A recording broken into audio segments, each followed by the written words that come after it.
Hello, and welcome to the 17th annual Wolodymyr Dylynsky Memorial Lecture. I am Tanya Plavushchak-Stech. I am the managing editor of scholarly publications at the Canadian Institute of Ukrainian Studies, or CIUS. And I have the pleasure of chairing today's event in my capacity as coordinator of the CIUS Dylynsky Lecture Series. First, I would like to extend a warm welcome to Miron Dylynsky and Olena Hrabovecka-Dylynsky, the generous supporters of this lecture series. A little bit of history. In 1991, Miron Dylynsky established the Wolodymyr and Lydia Dylynsky Memorial Endowment Fund at the Canadian Institute of Ukrainian Studies, University of Alberta, in honor of his parents, Wolodymyr and Lydia. Since 2006, one of the main activities supported by the Dylynsky Endowment Fund is the sponsorship of the annual Wolodymyr Dylynsky Memorial Lecture, which features prominent specialists in the history of 20th century Ukraine and in the affairs of independent Ukraine. The Wolodymyr Dylynsky lectures are held every year. The only exception was in 2020, owing to the COVID pandemic. From the Dylynsky lecture's early years, longtime expert CIUS editor Roman Senkus served as the lecture's coordinator.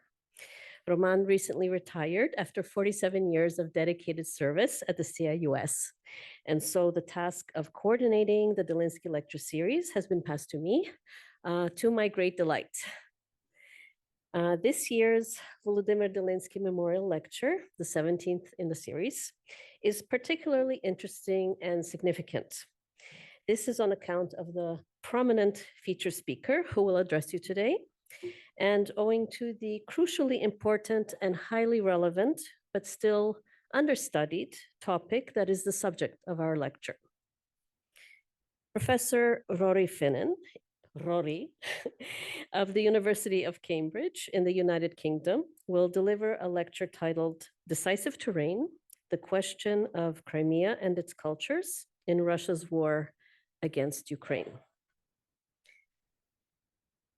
In the rhetoric of the Putin regime and related discourses, one can hear the claim that Crimea supposedly represents a quote-unquote primordially Russian, iskonno-Ruski territory. In fact, the notion of some sort of quote-unquote historic right of Russia to Crimea has been and continues to be used to justify the Russian occupation of Crimea since 2014.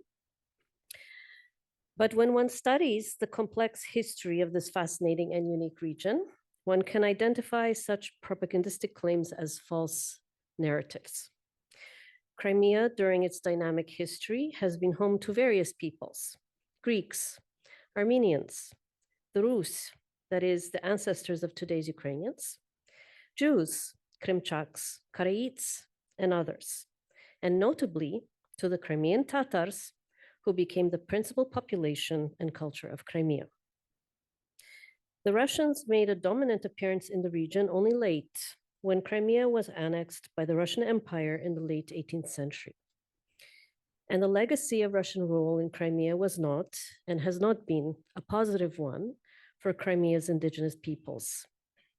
Significantly, in the 20th century, the Soviet Stalin regime was responsible for the genocidal deportation of the Crimean Tatar nation from Crimea to Central Asia, an event known as the Surgunlik. Today, as Rory Finnin indicates in the title of his lecture, Crimea represents a quote-unquote decisive terrain and a key factor in the Russian Federation's war against Ukraine. At the same time, the history, cultural legacy, and overall true situation in Crimea have not been adequately studied and are not particularly well known, either in the West or in Ukraine. In this context, the work and research of our lecturer today, excuse me, is especially important. Rory Finnin is arguably the leading Western specialist on Crimea's cultural history. Thank you so much. the leading Western specialist on Crimea's cultural history and on the relations of the region's various groups, most notably the Crimean Tatars and the Ukrainians. Rory Finnin is Professor of Ukrainian Studies at the University of Cambridge and a Fellow of Robinson College in Cambridge. He launched the Cambridge Ukrainian Studies program in 2008. He is also co-organizer of the Disinformation and Media Literacy Special Interest Group at the University of Cambridge. The list of Professor Finnin's academic accomplishments is, of course, much longer, but for the sake of expediency, I will not say more here. I would, however, like to point out that in spite of the fact that Professor Finnin has no Ukrainian background, he has mastered the Ukrainian language and has become a well-known and supremely respected specialist in Ukrainian literature and culture. And there's more. He is one of the very few Western Ukrainian studies scholars who has also learned the Turkish and Crimean Tatar languages and has analyzed in depth various aspects of Crimean Tatar culture. Professor Finnin's recent book, titled Blood of Others, Stalin's Crimean Atrocity and the Poetics of Solidarity, which was published by University of Toronto Press in 2022, has already won a number of prestigious awards. In many respects, it is a pioneering work in the study of the diverse cultural landscape of Crimea. Overall, Rory Finnin's strength as a scholar stems from his wide-ranging professional and personal experiences and his interdisciplinary and humane approach in his craft and in his studies. Thank you very much for your attention. Without further ado, I invite Professor Rory Finnin to the podium.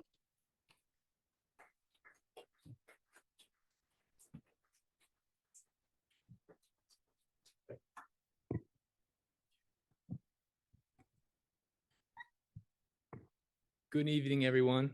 I hope you can hear me. First of all, I just want to thank Tanya for such a kind introduction. Really don't deserve that. And I want to begin, of course, by thanking the Dylynsky family for their support, their leadership, and their vision in getting this lecture series underway. I want to thank the Monk School and the University of Toronto for hosting us today. And of course, I really want to thank my colleagues at the Canadian Institute of Ukrainian Studies, particularly Tanya and Marco Stech, who have been so patient and welcoming. And I just want to remind my Canadian colleagues, of course, that we at Cambridge have been riding your coattails for a very, very long time. Thank you for your decades of academic excellence. We rely on it so much. At the outset, I want to try to be present to an academic problem in our field right now. And it's a problem that boils down to trying to speak when we really want to scream. At times, I think our academic work requires of us a certain observational distance from the places, the languages that we study, the regions of the world that we study, from the people who occupy and reside in those countries. And with the largest and most dangerous European armed conflict since the Second World War taking place in Ukraine, at times this distance, this remove can seem callous and indifferent, when of course it's its own kind of response to the politics of violence and aggression.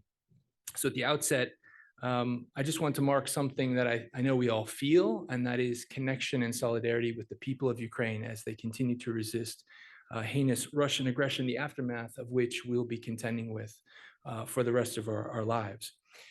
Russia's war against Ukraine will be in the background of my talk today, which is loosely oriented on some material from my book, Blood of Others, that Tanya so kindly mentioned.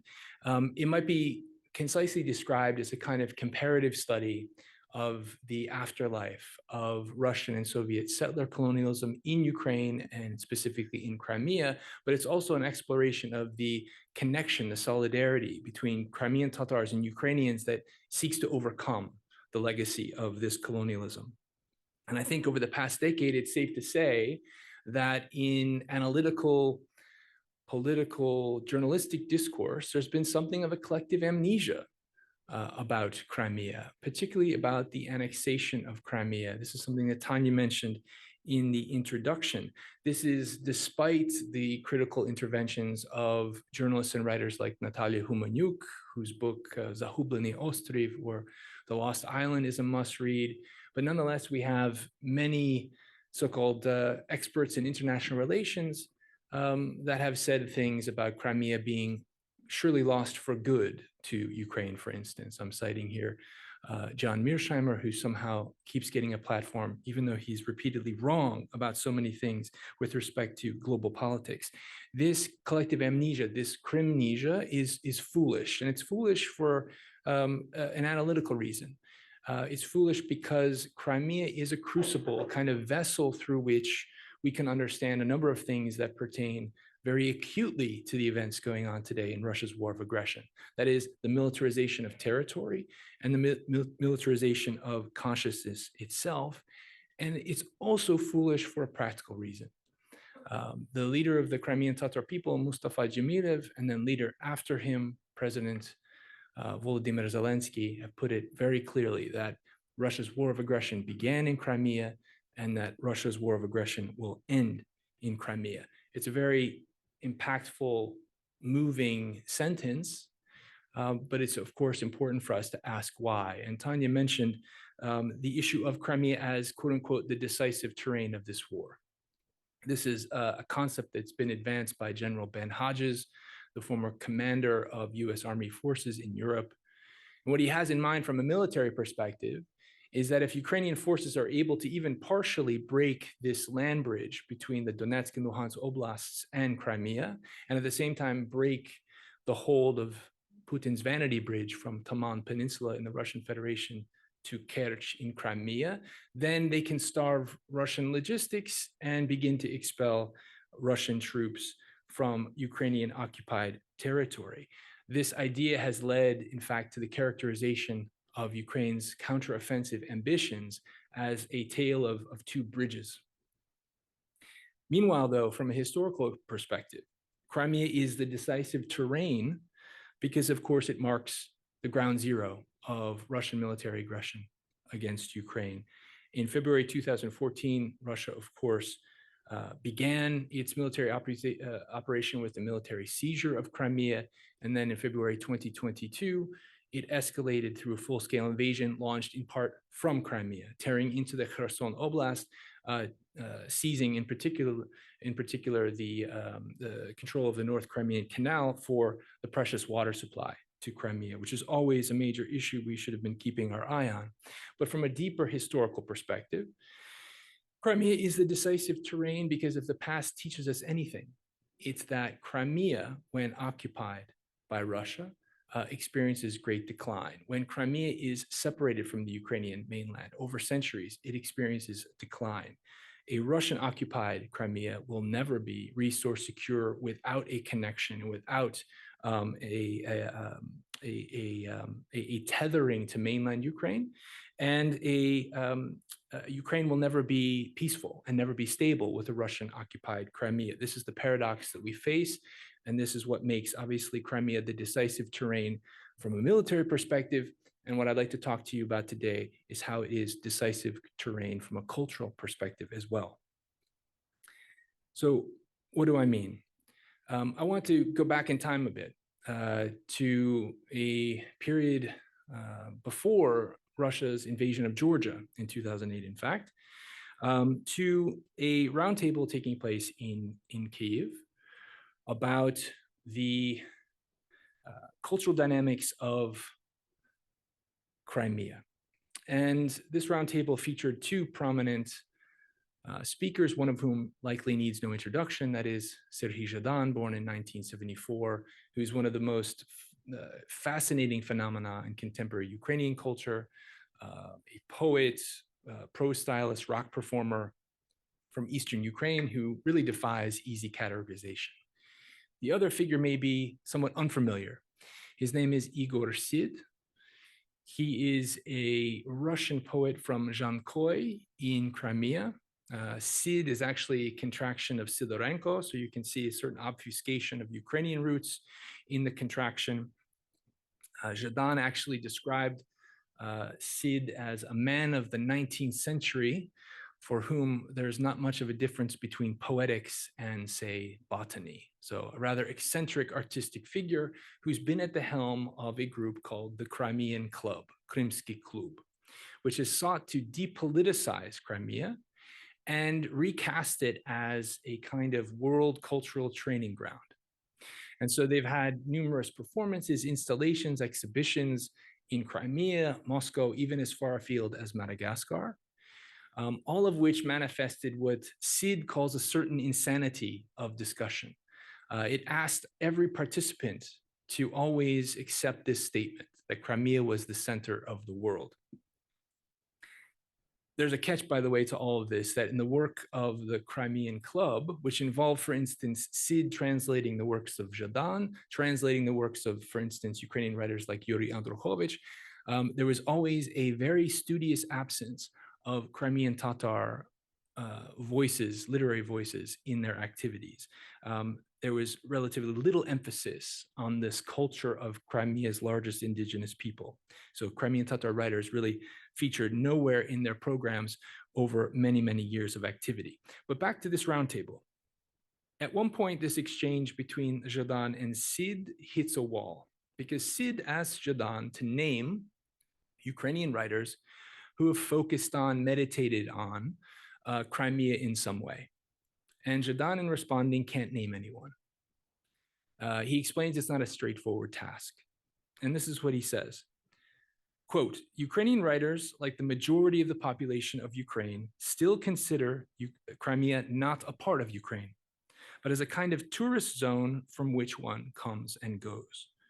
So the problem, Zhadan said, is an unspokenness, an unwrittenness of Crimea in Ukrainian literature. Неозвученість, непрописаність української літератури. Again, related to Crimea specifically. And Zhadan then concludes by saying, I don't know what to do with it. But Sid has an idea.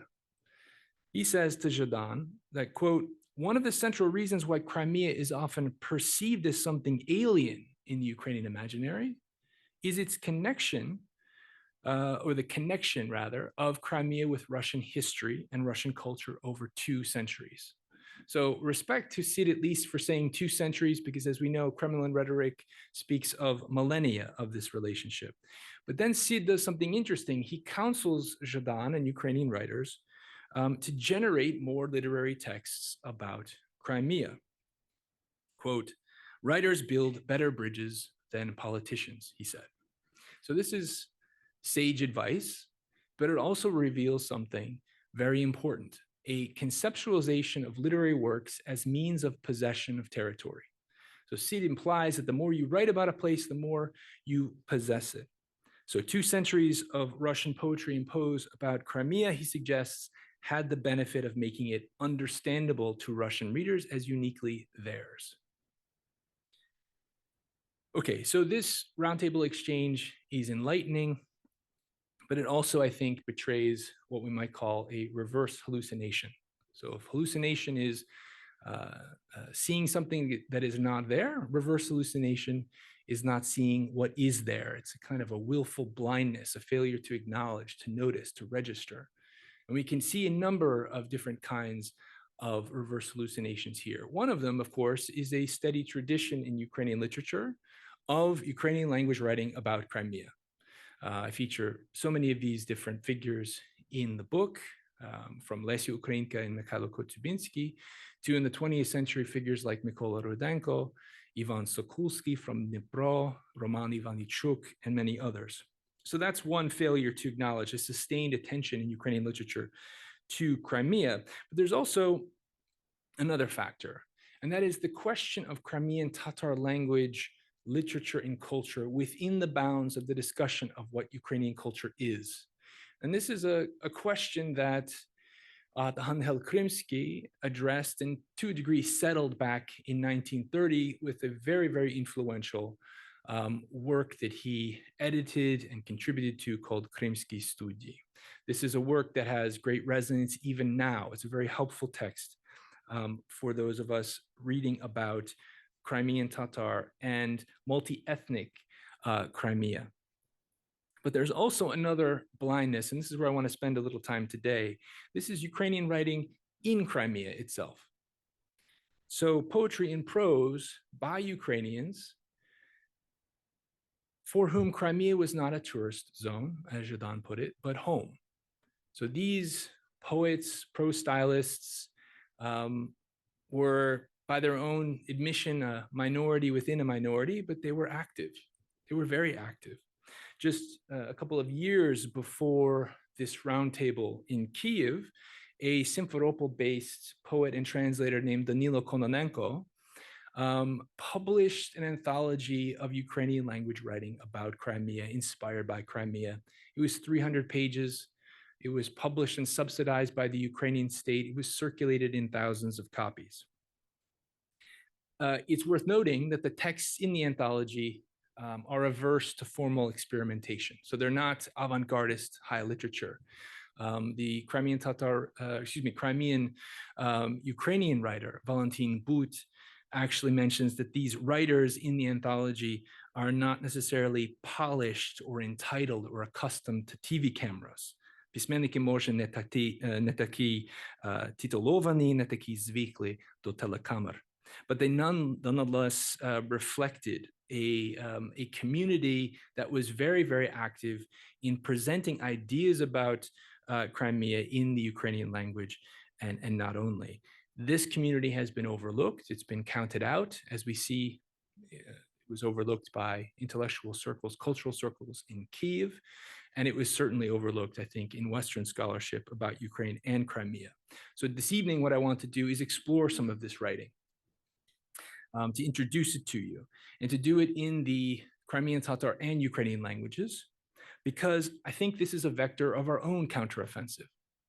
It's our own attempt to make possible Crimea's cultural deoccupation or epistemic deoccupation. While it's by no means predetermined, Crimea's military deoccupation is underway. At times, our conventional wisdom makes it hard to see. And it's going to be even harder to see over the months to come as the winter months test our morale, as voices of appeasement, short-termism, dysfunction, particularly in the United States, swirl around us. It's going to be hard for us to understand that this military deoccupation is underway, but it is. Much of the Black Sea Fleet, the Russian Black Sea Fleet, has in fact relocated from Sevastopol to Novorossiysk, so away from the Crimean Peninsula into Russia's legally recognized territory. World War III did not erupt. A nuclear exchange did not occur. We also saw a massive strike against the Black Sea Fleet headquarters in Sevastopol in the summer. So this military deoccupation is in part underway. What is not underway, however, in any substantive sense, is a cultural deoccupation of Crimea. And as Sid implied, we're still one way or the other in the grip of Russian narratives about Crimea. We're still in the grip of Russian myths about Crimea. And these deceptive and reductive narratives, Tanya alluded to them earlier, this notion of iskono ruskaya zemlya, this perennial Russian land, is hugely ahistorical and deceptive. But these voices that have propounded these messages have been loud and audacious because we haven't been listening, I think, to voices within the peninsula, in the Ukrainian language, in the Crimean Tatar languages, who have a lot to say about their own future and their own fate. I think listening to these voices, centering them in our study, is one modest but critical step towards Crimea's future liberation, and we might say to Ukraine's victory against Russian aggression. Last month, I had the pleasure of meeting with the Ukrainian writer Katerina Mishchenko in Berlin. And she wrote this about the Ukrainian collective consciousness after 2014. Quote, in the Ukrainian collective consciousness, Crimea is a wound, the trauma of a lost home, the outbreak of war. She, of course, has in mind Crimea since 2014, when the autonomous republic was ripped away from Kyiv, as we all know. This seizure of Crimea coincided with the flight of Viktor Yanukovych to Russia under Russian military cover. And over the past decade, the event of the annexation has caused so many Ukrainian and Crimean Tatar writers to think a lot about what it means to be at home in a free society with one another. They write a lot about mutual ontological security, the security of belonging together at home. We see it in, again, to cite Serhiy Zhadan's work, poems like Yak me buduvali svoyi domi, How We Build Our Homes, a beautiful poem about the Crimean Tatars that never mentions them specifically. And we see it in works by talented young filmmakers like Nariman Aliyev, whose feature film Evge, or Dodomo, Homeward, was a huge hit of the Cannes Film Festival a number of years ago. So that's the last 10 years. What I'd like to do is go back even further in time to a point in time where the urgency of this question of ontological security may not have been so acute around the world, to the heady first decade of Ukrainian independence, when so many Crimean Tatar returnees moved back to their ancestral homeland. Keep in mind how these Crimean Tatar returnees had survived and overcome Surgunlik, as Tanya mentioned it, Stalin's Crimean atrocity, the deportation of an entire nation in May 1944, which claimed tens of thousands of lives, mostly women, children, and the elderly, because so many of the men were still fighting in the front in May 1944. As you can see here, it decimated villages like Uskut. It decimated entire valleys of settlements of Crimean Tatars. This is one called Cherkez Kamen. And this is what it looks like today. Those images you see at the basin of the valley are just tents that have been set up for a musical festival. So the entire settlements that were Crimean Tatar, that, as you saw in the previous image, had mosques, minarets, they were all destroyed. And when Crimean Tatars returned to Crimea after 1989, as much as it was a cathartic return, these returnees confronted a structure of local injustice and oppression that, despite the changing political forces, had not really gone away. And it hadn't gone away because of Soviet settler colonialism. Stalin had not only ethnically cleansed this entire peninsula, we're talking about roughly 20% of the population at the time. And recall that in the middle of the 19th century, the Crimean Tatar population in Crimea was 80 to 75% of the peninsula. So the Tsars also participated in this ethnic cleansing. Stalin also presided over the erasure of the symbolic and material traces of their culture and their society. He oversaw a rewriting of their history, an evacuation of their identity. He and his successors had also done something else, and that is they had replaced the indigenous peoples of Crimea. As Tanya mentioned, Krimchak, Karayim, many others were subject to this expulsion, but the Crimean Tatars most of all. They were replaced with tens of thousands of Slavic Soviet settlers brought from outside the Crimean peninsula.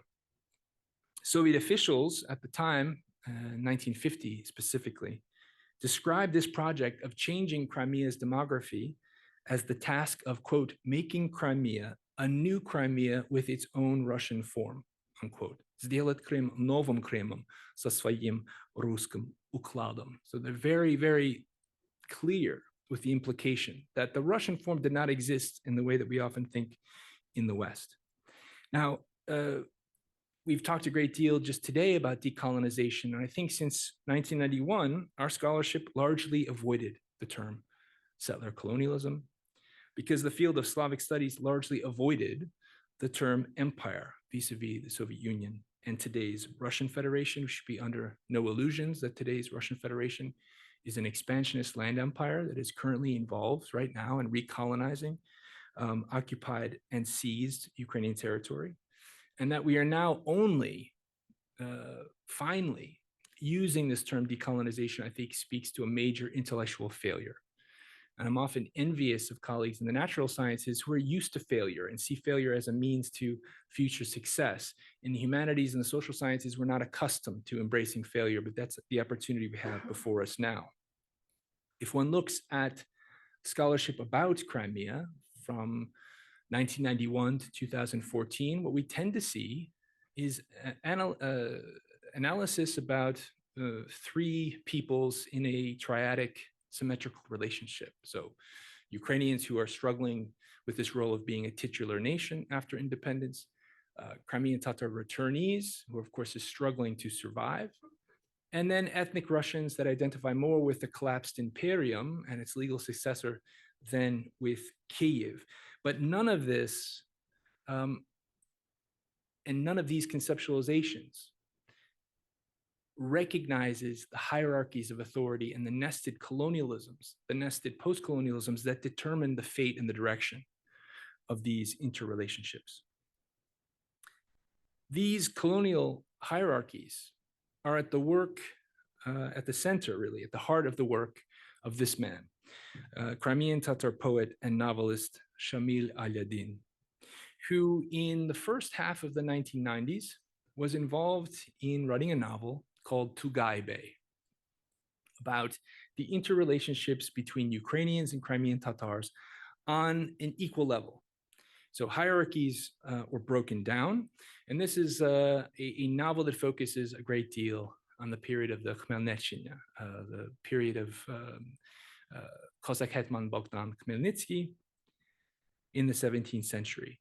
Alyadin dies in 1996. He doesn't finish the novel, but it's published in an incomplete form in 1999. Alyadin is known as the En Parlak Yıldız, the brightest star of Crimean Tatar culture and literature in the 20th century. But he's also the Crimean Tatar poet and prose stylist who is the most intertextual with Ukrainian literature, who's most motivated and fascinated by the question of Ukraine in the lives of Crimean Tatars.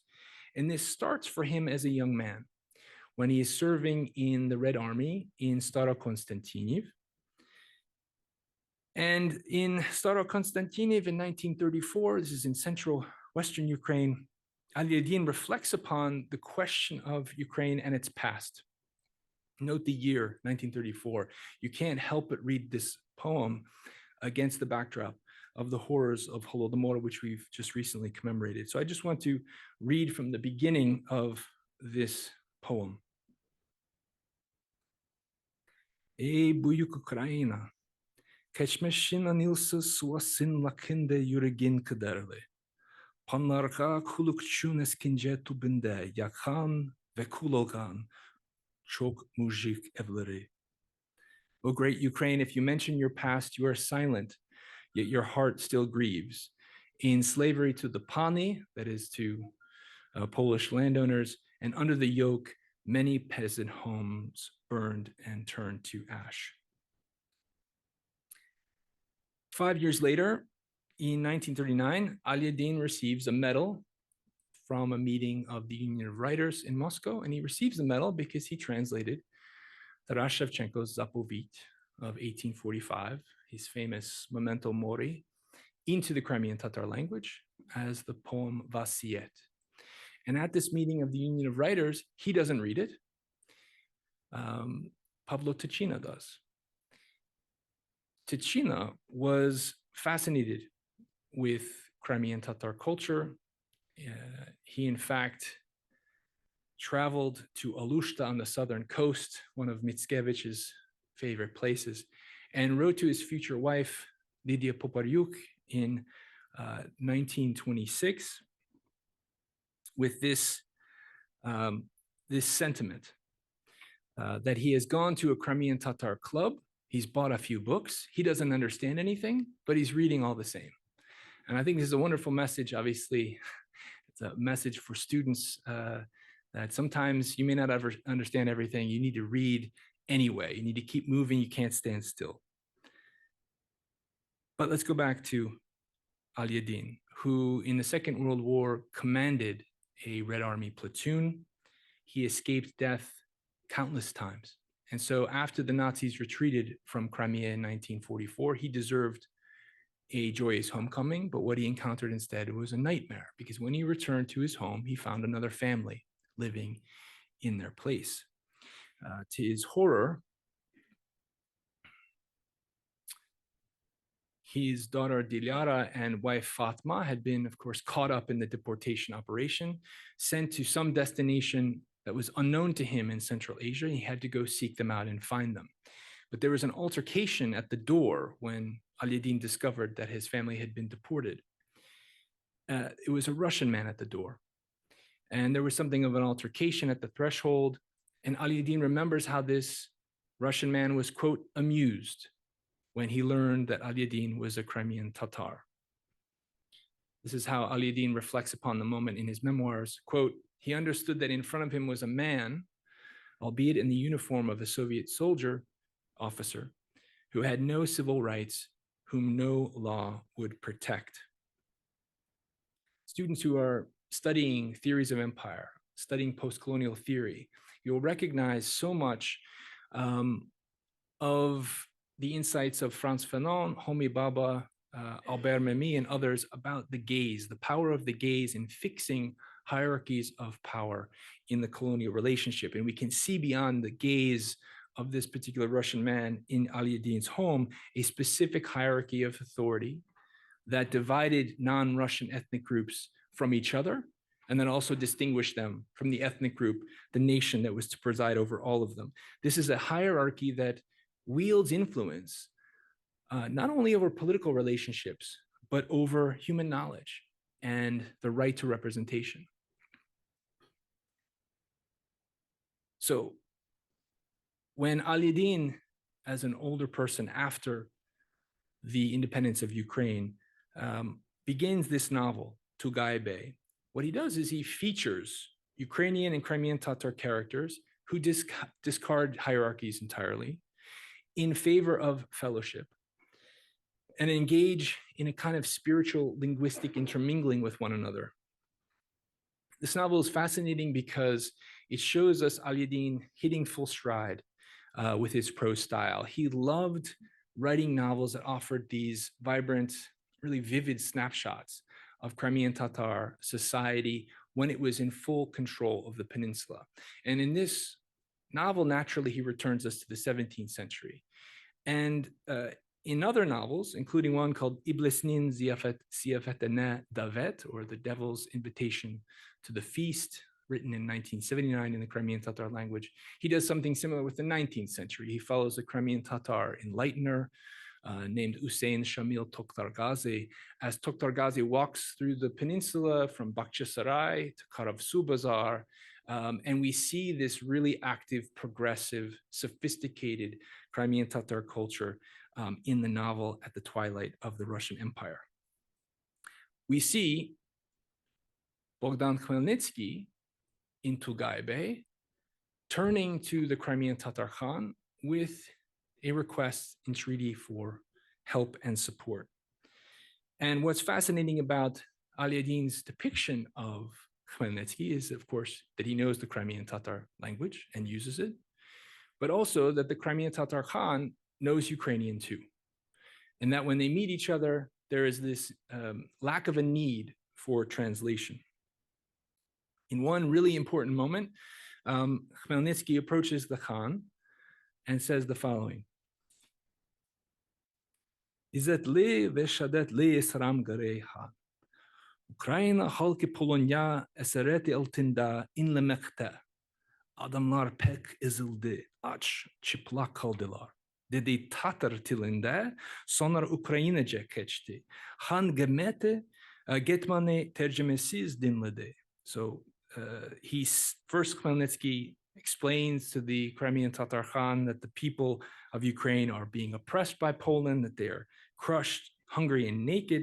And he says this in the Tatar language before moving into Ukrainian, and the Khan listens to the Hetman in Ukrainian without translation. So Aliyadin goes to great lengths to establish that these are two figures leading their respective peoples who know and are sensitive to each other's language. But more than that, this linguistic intermingling leads to a moment of spiritual intermingling, because Alyadin features Khmelnytsky showcasing his loyalty to the Khan in the following way. He has Khmelnytsky swear before the Khan in the name of Allah in the Ukrainian language before kissing the Quran 3 times. And in the eyes of the narrator of this particular novel, this is a moment when a solidarity bond is forged forever. The narrator says it in this way, quote, "At such a time of tense circumstances, Ukrainians and Crimean Tatars should be united. The two peoples should always desire to be at the ready to help each other." So Alyadin has the moment of 1996 in mind when he's writing these words in Crimea. When Alyadin was writing the novel in the 1990s, the Crimean newspaper Krymska Svetlytsia was advancing a similar agenda against great odds. Now, the assonant name Krymska Svetlytsia is hard to render into English. Svetlytsia is a kind of bright reception area of a traditional Ukrainian homestead. So the newspaper felt this obligation to be, let's say, culturally hospitable, but it was politically very purposeful. Its objective was to fight the legacy of colonialism in Crimea, to provide an alternative and an antipode to chauvinistic post-Soviet periodicals like Krymskaya Pravda, which was very much the periodical of the colonizer. The editorial staff, the journalists at Krymskaya Pravda, for years, and even now, attack Krymska Svetlytsia. And just consider what this newspaper was up against. It was the one Ukrainian language newspaper in Crimea against dozens of Russian language newspapers. It was founded by the Union of Writers of Ukraine, as well as the Prosvita NGO promoting the Ukrainian language and Ukrainian culture. It appeared every week in the 90s after its inaugural issue that you see here on the 31st of December, 1992. And initially, it was led by editor Alexander Kulik, who worked out of a tiny room on the premises of the company Crimenergo, which is on Kievska Street in Simferopol.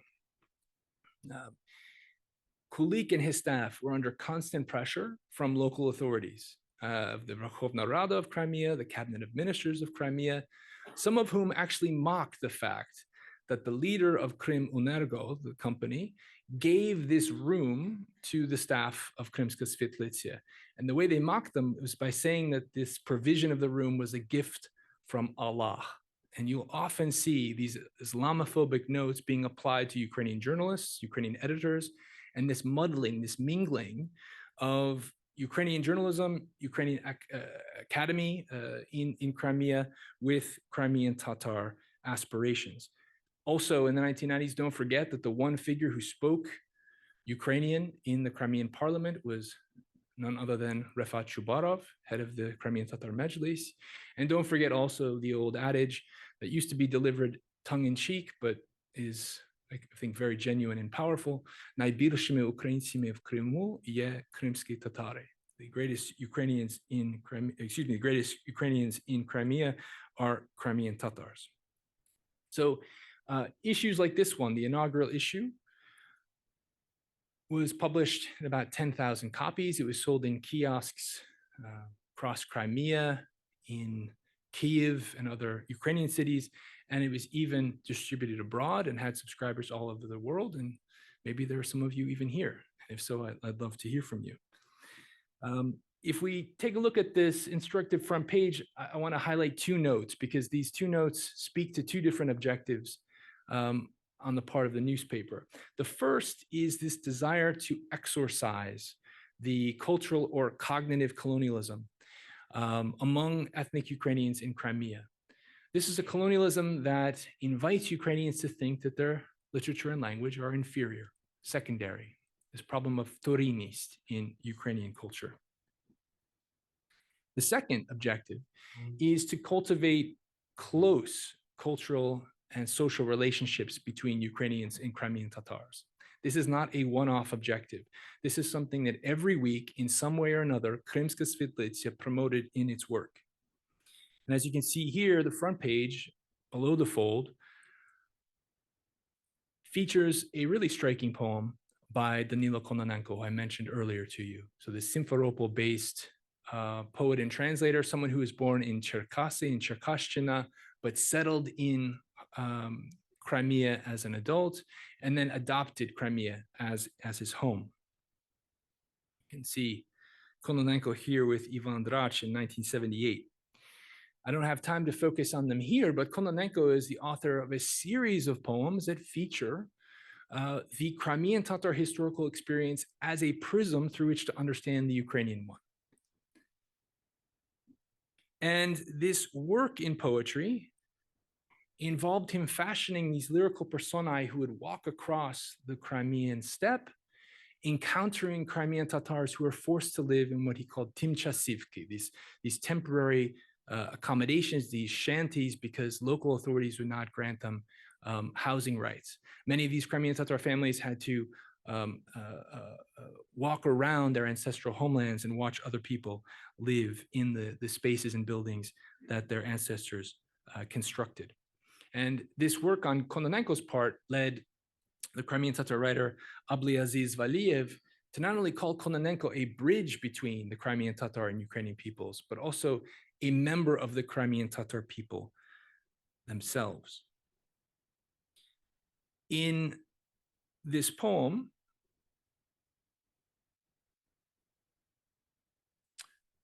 Slovo do Krymskich Ukraińców, a word to Crimean Ukrainians, Kononenko turns inward.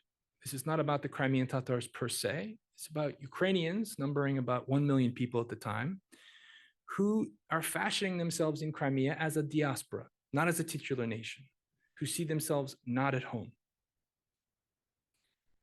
You can notice in this particular poem as well notes from Shevchenko, particularly from his magisterial work of 1845, Moje družne poslanie.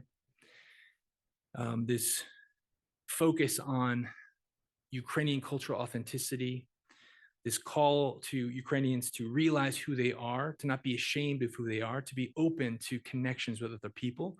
Учитеся, читайте, и чужому научайтесь, и свого не цурайтесь, right? Study, read, learn what is foreign, but don't neglect your own. This is the kind of message that Kononenko presents in this poem. Why do you shrink away as if there are none of you on this land?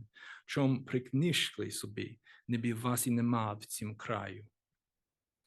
So note this sentiment. It's a far cry from the Russian message of Krym nash, this notion of acquisition, of possession. Kononenko and others are open to the idea of many voices, many peoples, many cultures being at the center of Crimean life. He simply wants Ukrainians to understand their agency, their dignity. He wants them to straighten shoulders and spines amid other voices in Crimea. Let yours resound. So if we read through issues of this newspaper, and I've had the privilege of doing so, and they're in fact available online in PDF form, what we see is a steady attention to this clarion call for agency and self-respect, inviting readers to see themselves not as an ethnic minority, but as a titular nation in Crimea. Also an attempt to call out this toxic relationship between local elites on the peninsula with elites in Kyiv. That is, Kyiv would fund various initiatives. Crimean elites would then use them to spout and promulgate anti-Kyiv messages. As you can see here, Ukraine provides the funding and Crimean radio makes provocations, that is, against Kyiv.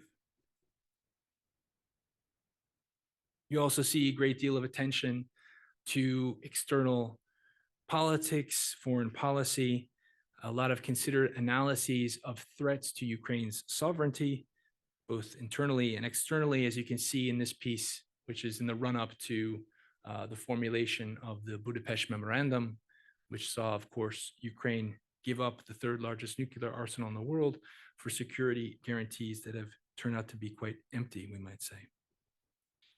But the newspaper pays significant and constant attention to this relationship between Ukrainians and Crimean Tatars. And the language used to describe this relationship is highly sophisticated. So here I want to move from the poem by Kononenko, Below the Fold, and instead focus on a greeting sent to the newspaper on its inaugural issue.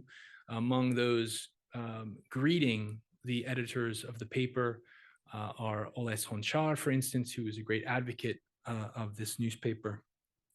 And next to Honchar's greeting is one from the Crimean Tatar poet, activist, and translator Shakir Salim, who endured Stalin's deportation as a 2-year-old boy. Salim speaks here of the promise of Krymska Svetletsia in the mutual enrichment of Ukrainian and Crimean Tatar literatures. And indeed, it was a promise kept. The paper never shied away from depicting the horrors inflicted upon the indigenous peoples of the peninsula, as in this particular piece, the Историчный рахунок Крымских Tatar, the historical reckoning of the Crimean Tatars, which lays out, enumerates in great detail, not only the human demographic costs of the Surgun, but also the academic ones, the social ones, the loss of thousands of Crimean Tatar cafes, libraries, hundreds of thousands of books, all of these things enumerated in the newspaper.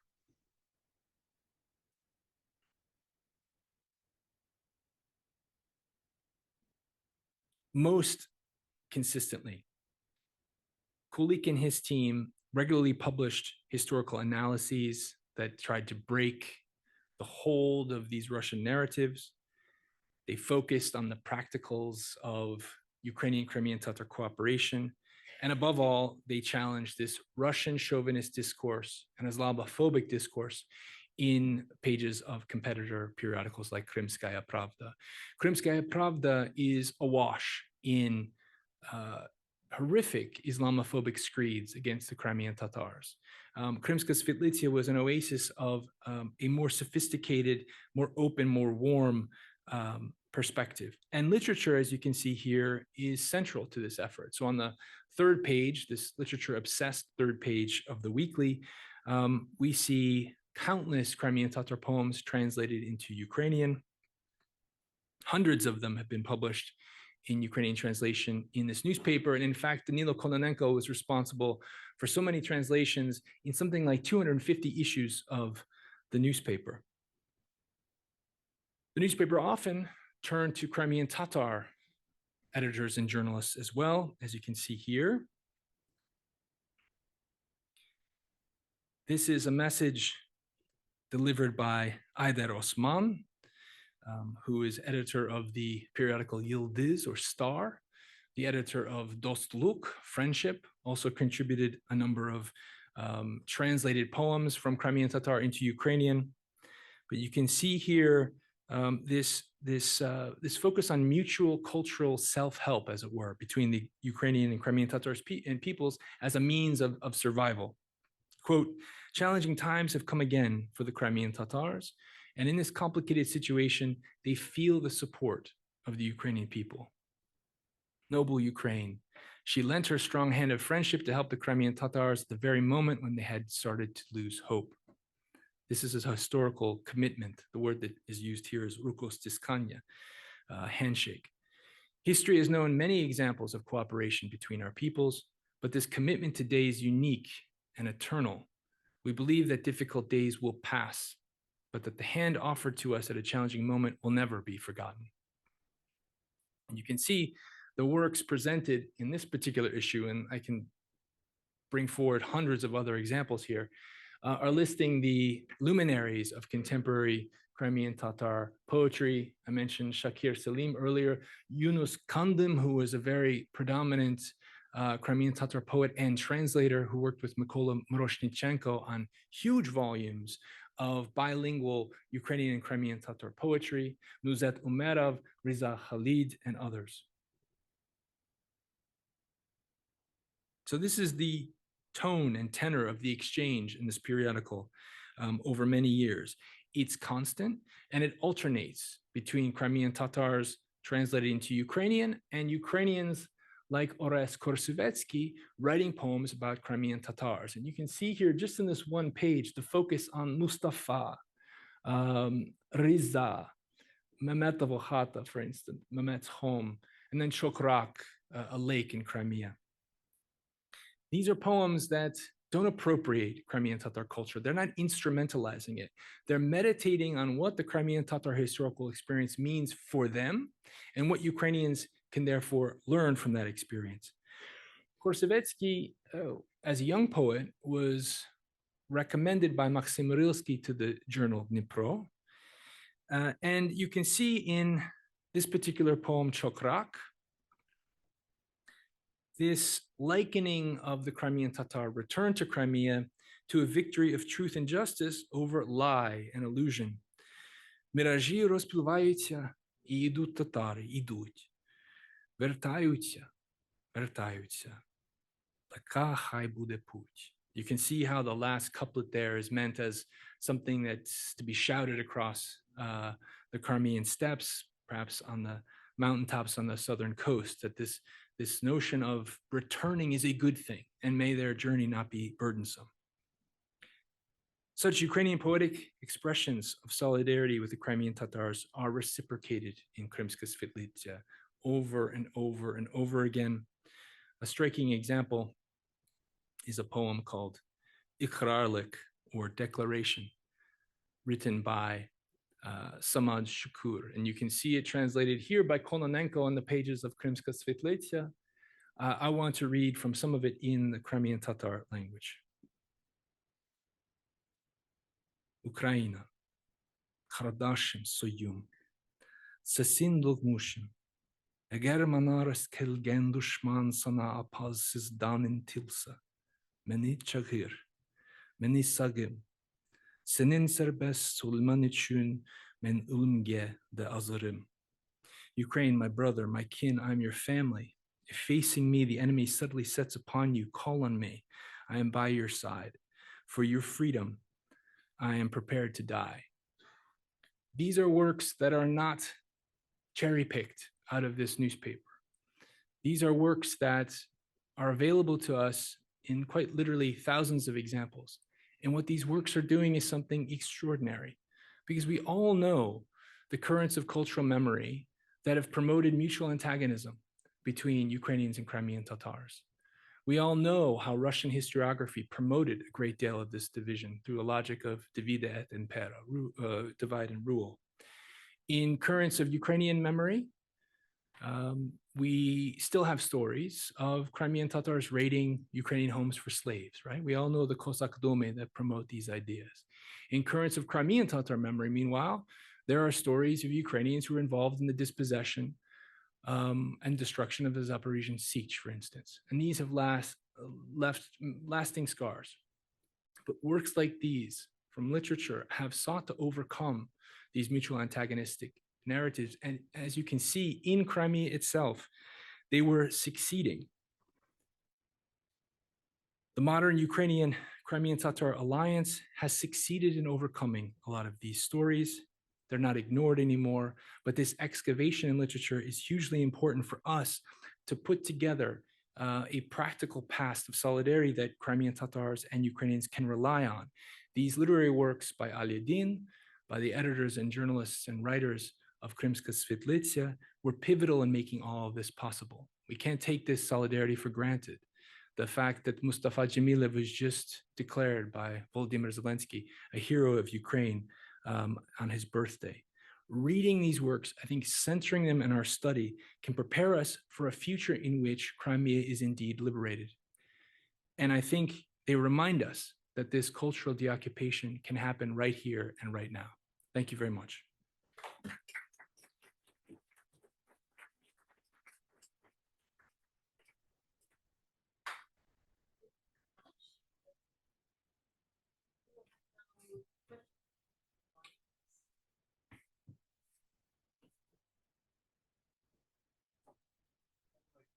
Whenever you would like to ask a question, please raise your hand. In the meantime, I will also be reading some of the questions from our online viewers. So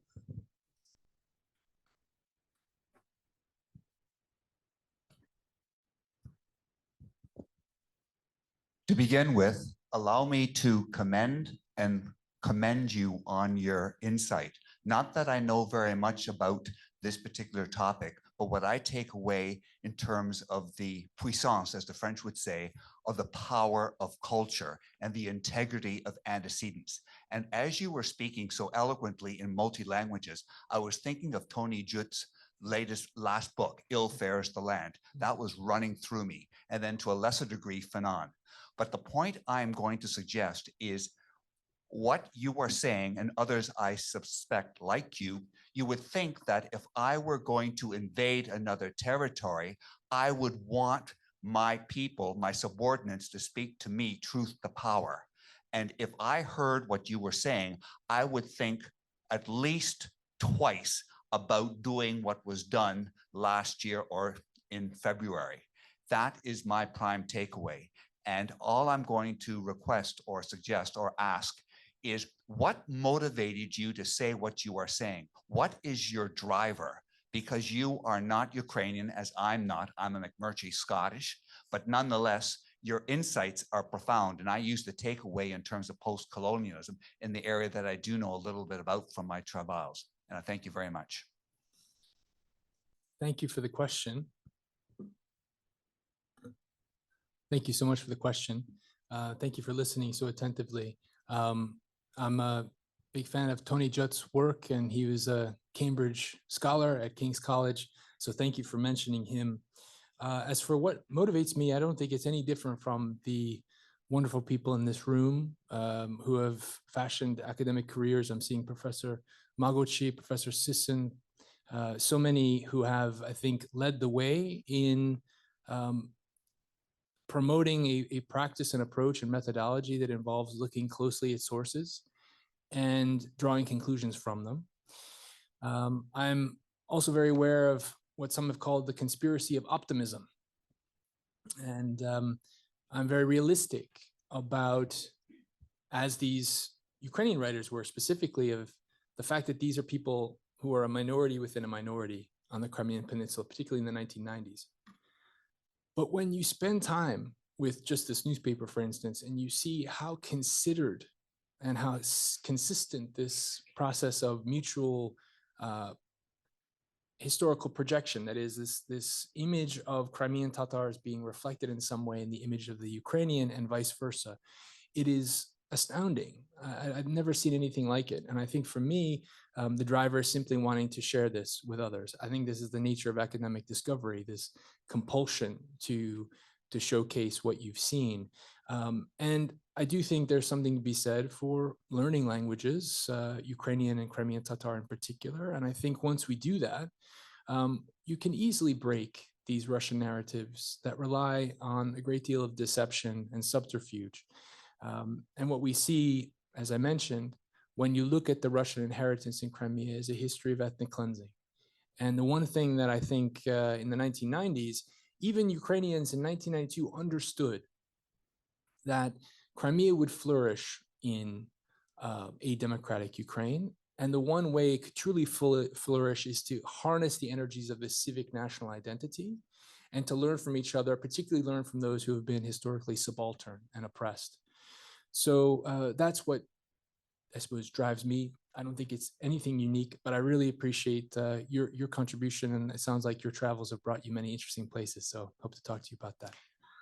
Before I turn the next question will be Taras Koznarski, but since I have a microphone, I wanted to just add one thing to it and with a little bit of a question to bring the discussion of this Ukrainian Crimean Tatar cultural exchange outside of the region of Crimea and into Ukraine proper, and just wanted to ask you about your take and your thoughts about the importance of Crimean Tatar cultural activists being extremely prominent in Ukrainian culture per se. For example, Akhtem Seytablayev in film, or Jamala of course, who won the Eurovision for Ukraine with a Crimean Tatar song. Do you think that it did leave a trace outside of Ukrainian culture already, even in broader European understanding of Crimea as part of Ukraine? I think it has. I think Setablayev, Jamala, who's now, as we were saying earlier, is wanted by the Russian government. They have sworn out an order of arrest for Jamala. I mean, the absurdity and the madness here knows no bounds. I've been privileged to work a bit with the Crimean platform, which is an initiative of the president of Ukraine. And it is staffed by very serious people who understand what I think we failed to absorb years ago, and that is Crimea, in particular the relationship with Crimean Tatars, offers a way for Ukraine to showcase and fashion itself in the global south, which is a place that misunderstands Ukraine profoundly. I've spent some time trying to talk to different audiences on the African continent through television interviews, and what you see is just the basic misapprehension of Ukraine.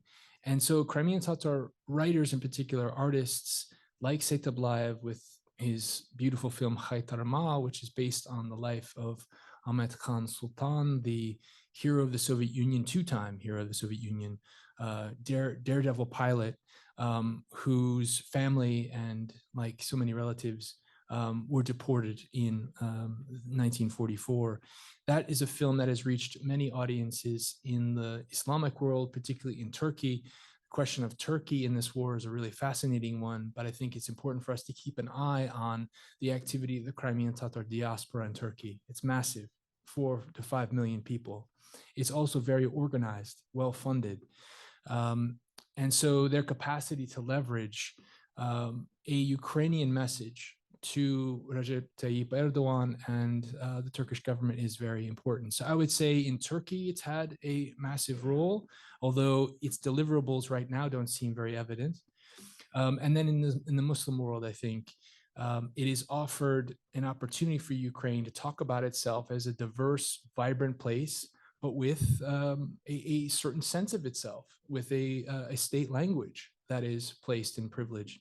I think, unfortunately, the Ukrainian state didn't acknowledge the importance of the Crimean Tatars for such a long time. It was a huge missed opportunity. I showed you earlier the picture of Cherkez Kerman, this valley that had been full of Crimean Tatar settlements and then was wiped out in the deportation. In 2002, the Crimean Tatar communities asked local government to resettle this area. And instead, the Crimean government gave a license to a pig and horse farm instead. There just was no opportunity and chance taken to explore the connections of the Crimean Tatars to that territory and the links to which they continue to go in saying that Crimea is Ukraine. It's one thing for us to say it here in Toronto or in Cambridge. When Crimean Tatars are saying it in Simferopol, in Bakhchisarai, they risk arrest and they go through this on a regular basis. I think we need to pay more attention to it. But yes, Marcos, in the short answer is that I think these Crimean Tatar figures have been hugely influential in showcasing Ukraine as this vibrant, diverse place with a very strong, purposeful civic national identity. The next question will be for Taras Koznarsky, then Professor Sisson. Thank you, Rory, for a wonderful presentation. I have 3 kind of questions or comments. My pencil's ready.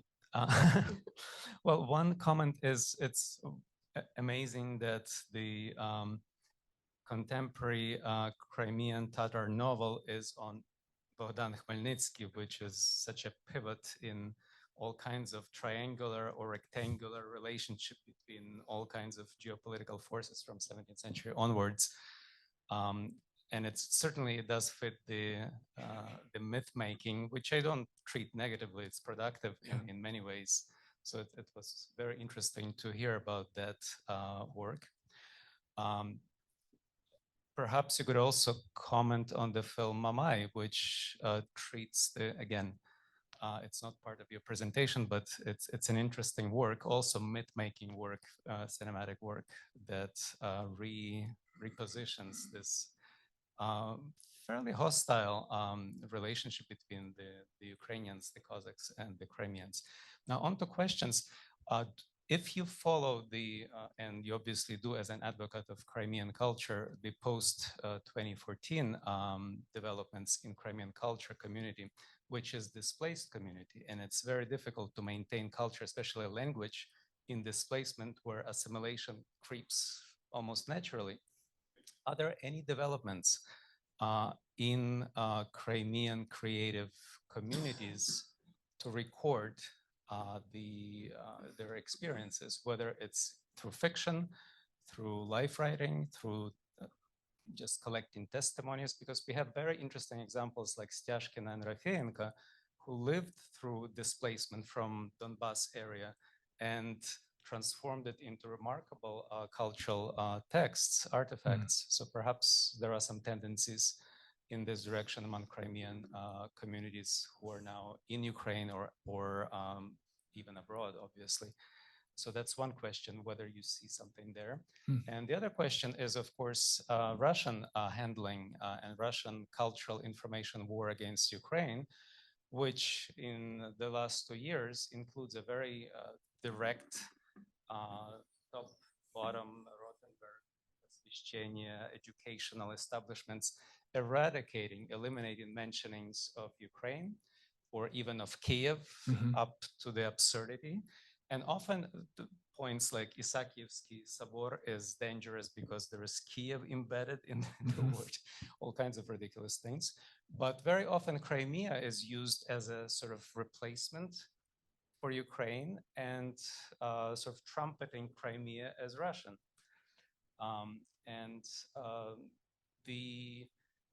The Russian cultural colonization of Crimea developed earlier, obviously, in the 90s. You have, for example, a monograph by Lucy Krymsky, Tekst Ruskiej Kultury, followed by a number of conferences, but it seems like today it's beyond cultural studies or literary studies. It's purely 90% perhaps propaganda that is done in Russian cultural sphere. Perhaps you could comment on what is happening if you follow these things in Russian cultural machine, Russian cultural war, how they use Crimea in their undermining of Ukraine. So that's the question. Thank you. First of all, I think the presentation and characterization of Khmelnytsky by Alidin was, I agree, very fascinating, and I particularly love the way he explored Khmelnytsky's linguistic gifts. These are clearly indicated in a lot of historical sources in the 17th century, given Khmelnytsky's time in a Crimean prison.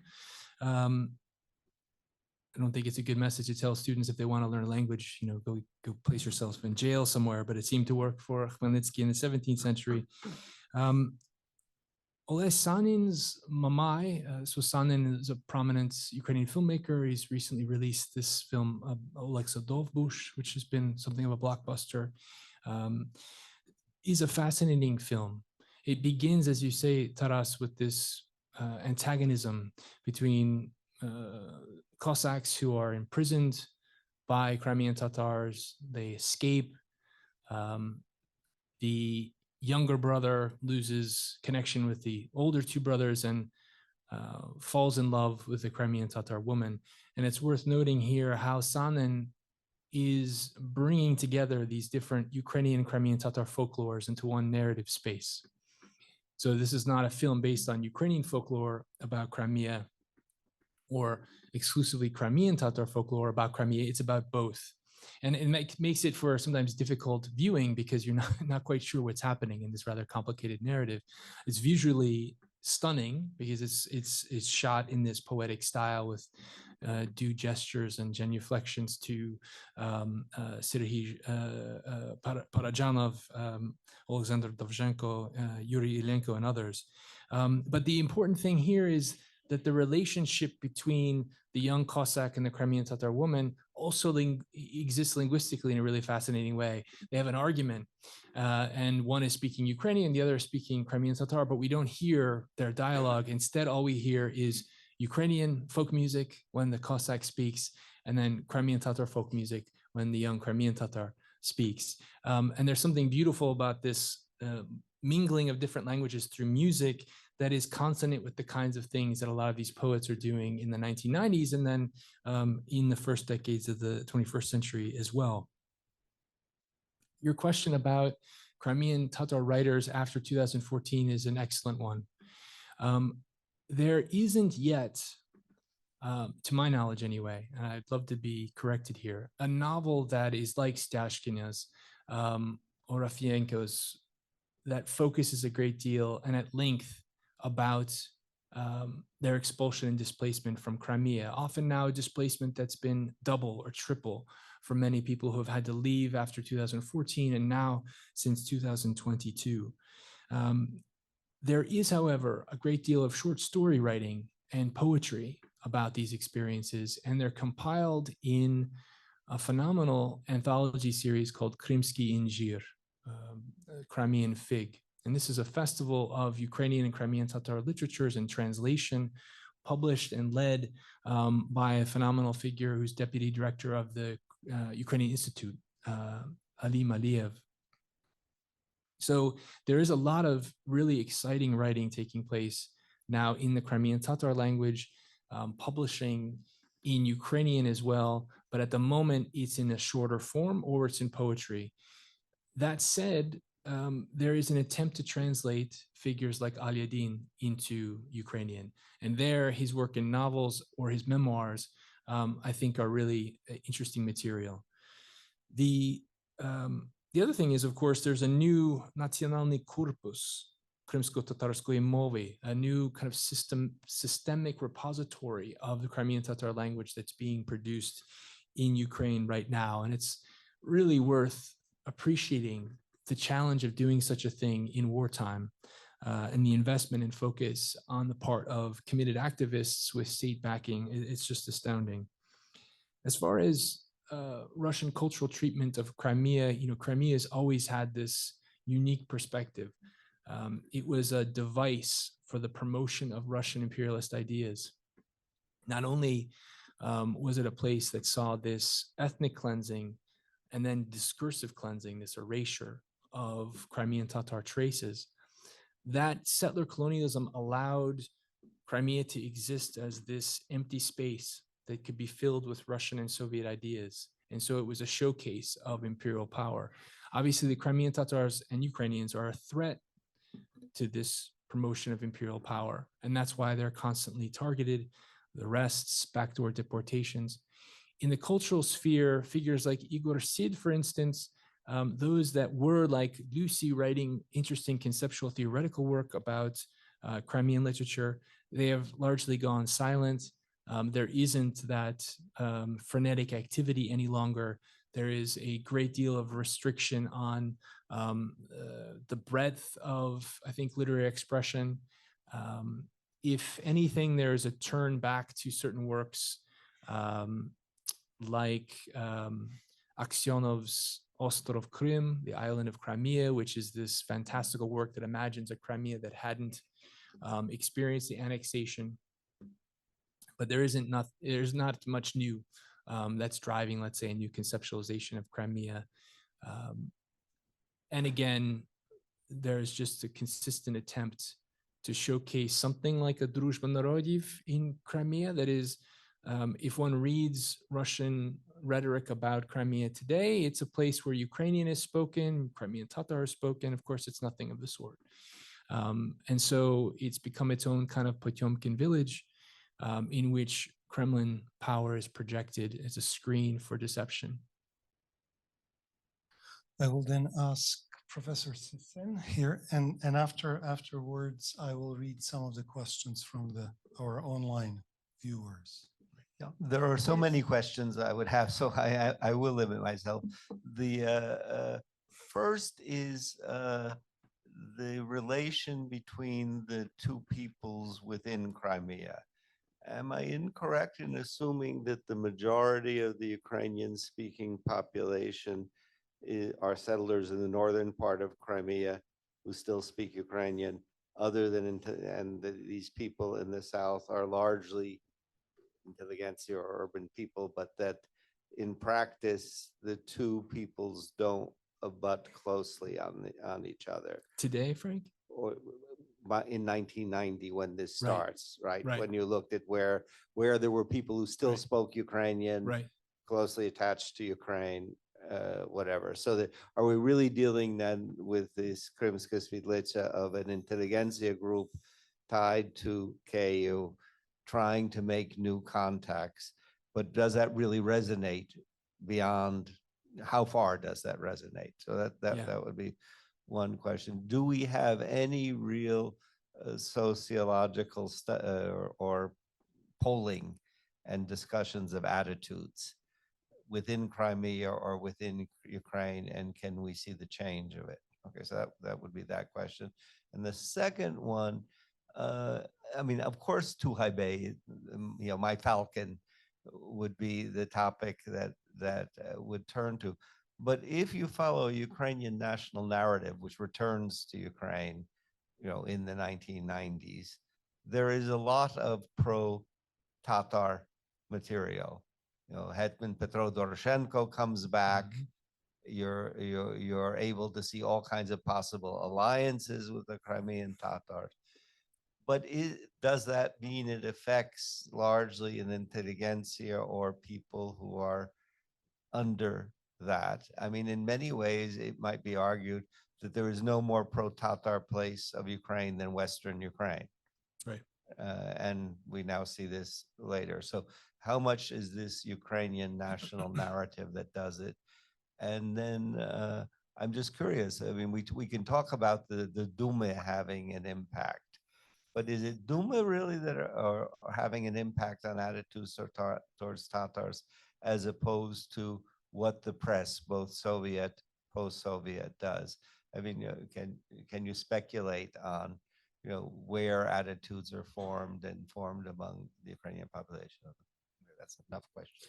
Maybe I'll start with the last question first. I think there's an interesting way in which Russian-occupied Crimea confronts the deportation and frames it as a crime in the same way that the Supreme Soviet of the Soviet Union in '89 declared the deportation barbaric. So they didn't just say it was a crime, but they declared that it was a barbaric one.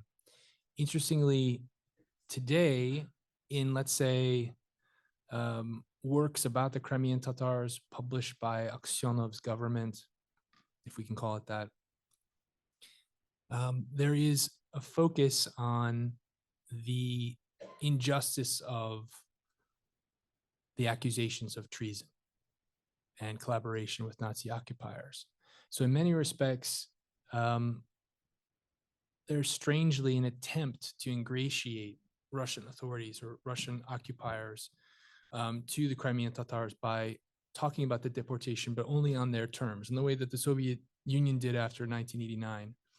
And so what's left out of all of this, and in my own experience, talking about this issue in Ukrainian circles, is that this notion of what happened in the early modern period, in the way that figures like Mikhailo Drahomonov write about the Tatars and the Turks and the threats to Ukraine, those, I think, narratives do stick around. Perhaps not the Duma so much, but this notion of Crimean Tatar slave raids has had, I think, a particular hold on the Ukrainian imagination, at least in my experience. Whereas this question of treason is widely thought as, a Soviet ruse. Tugaibe is also fascinating from another perspective, and that is Al-Yadin is influenced by a discovery that's made in the 1920s. I showed you earlier the cover of Krymsky's Krymsky Studii, the Crimean Studies, edited by Ahlan Krymsky. And within that, there is an allusion to a discovery made by a Crimean Tatar scholar and activist named Osman Akshokrakli of a 17th century poem by the Khan's court poet named Jan Mohammed. And Jan Mohammed writes about, in the Crimean Tatar language, the Ukrainian Cossacks coming to Bakhchisarai and petitioning the Khan for support.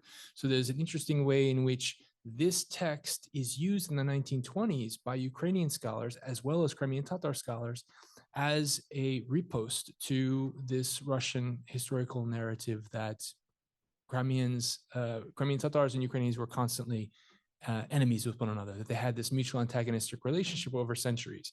We see in the early Soviet period an attempt on the part of these scholars to use Jan Mohammed's poem that was discovered in a village called Kapsihor. Atrocity and his colleague Usain Dylynsky traveled across Crimea looking for what were called jonkler, these manuscripts and documents and poems written in the Divan literary style that were attached to the Crimean Khanate. And they believed that these jonkler were available in different homes across Crimea. And they were really not very successful in their attempts to find it until the very last moment, and they discovered this text. This text is actually a really important source for al-Yadin.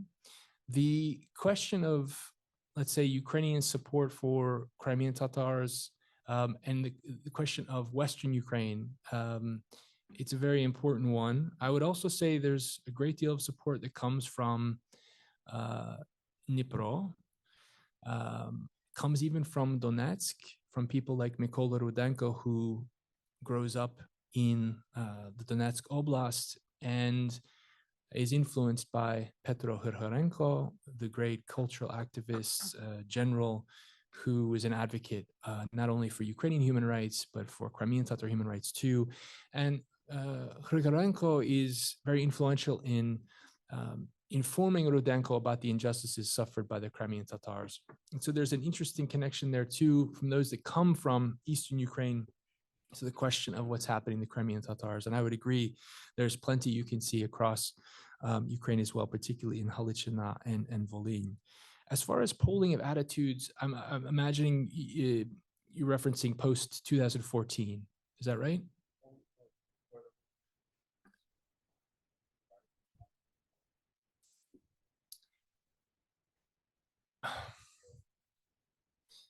There.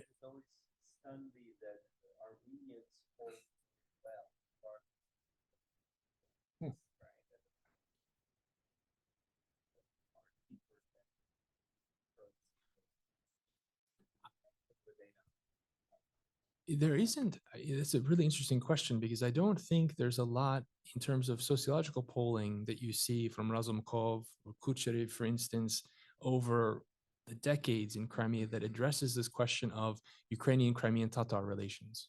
Instead, the focus is always on, do you consider Ukraine your homeland, or are you a patriot of Ukraine? There isn't much that actually addresses the question of the connection between these groups, at least not in my experience, and I could be wrong, but the tendency is to focus on whether Crimea should be a part of Ukraine, and then they focus a great deal on economic questions and issues, and this relationship between Simferopol and Kyiv. The one thing you do see, of course, is a consistent and rather robust feeling that indeed Crimea should be a part of Ukraine. So in 2013, there's a massive study of about 1,500 respondents. The large majority answer the question, should Crimea be a part of Ukraine? 70% say yes. This is just months before the annexation operation. So the question of the polling on the attitude of solidarity and connection between these groups, interestingly, I think, at least to my knowledge, it's not addressed.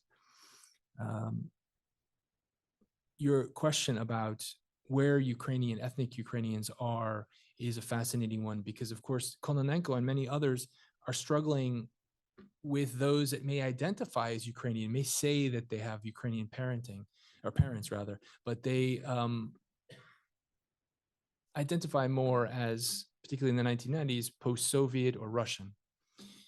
And so, exactly, yeah. So they've avoided this acceptance of their own culture. Now, where they are is an interesting question. In the case of Krymska Svetlitsia, what you see is, perhaps you noticed it on the front page, there's a constant reflection of a a question about who Crimeans are.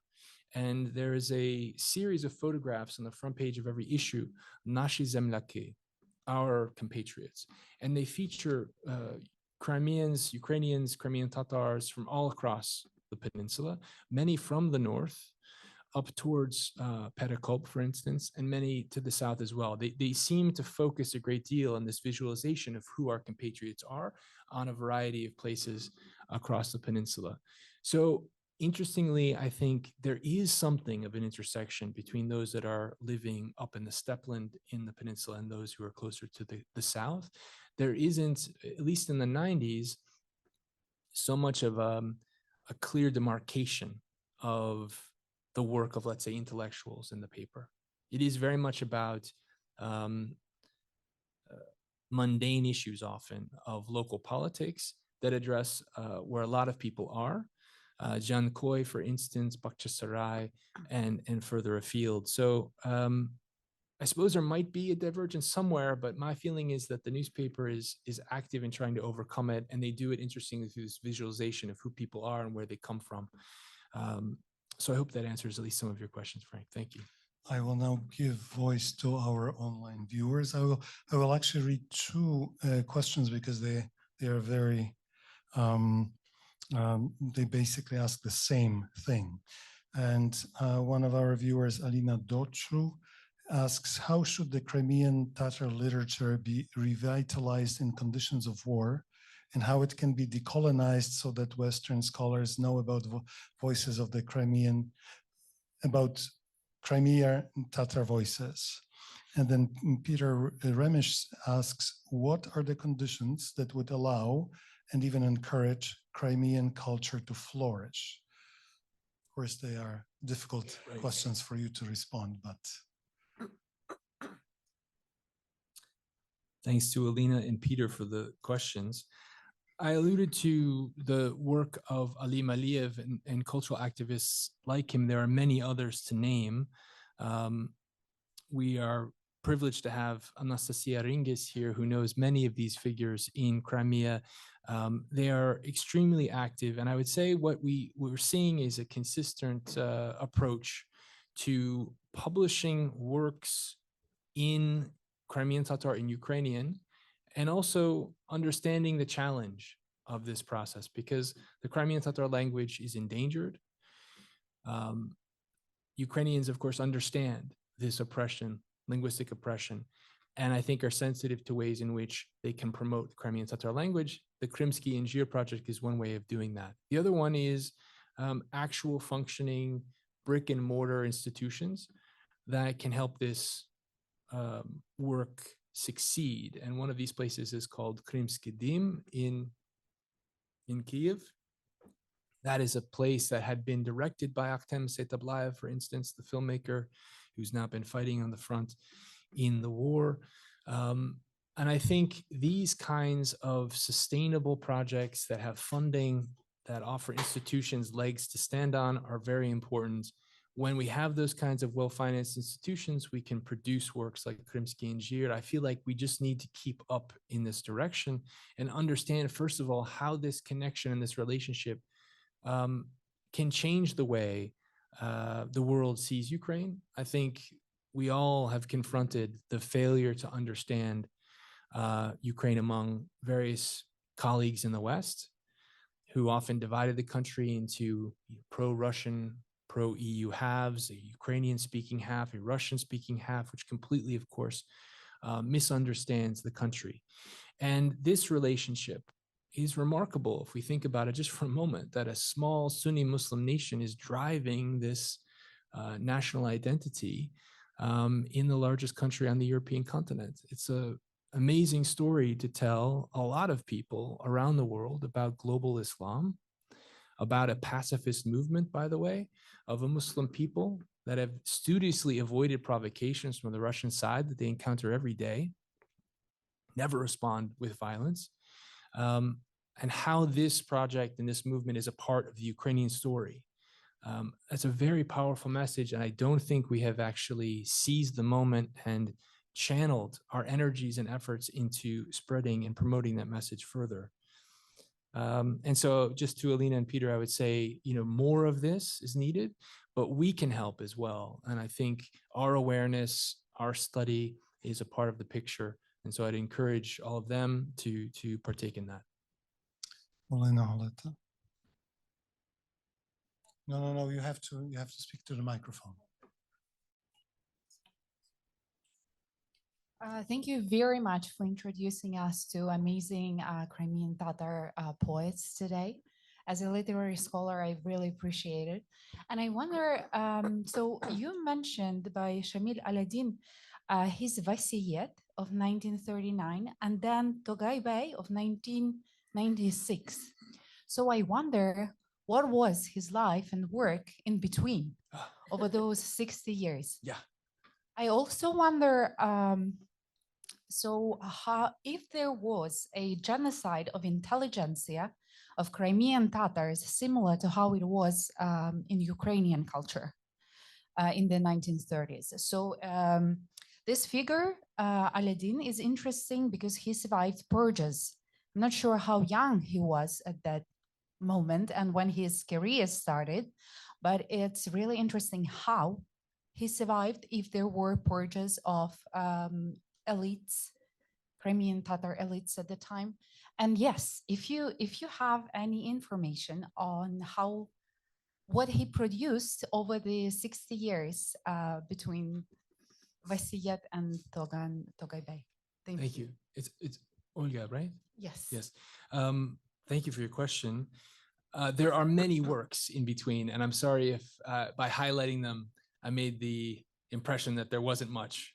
He was very prolific. I mentioned very, very briefly this novel, Iblisnin Ziyafetna Davet, The Devil's Invitation to the Feast in 1979. It's just one example of the kinds of things he's engaged in the 70s. But interestingly, he's asked in the 1950s, after he finds his wife and daughter, after he settles in Uzbekistan, he is asked whether his experience, and this is kind of to Taras's question as well, he's asked if his experience can be considered fodder for a novel. So someone asked him, would you write about your experience? And he responds, kind of shrugging his shoulders and says, who would read it? What's the point? We're forbidden not only to think, not only to write about the past, but to think about the past.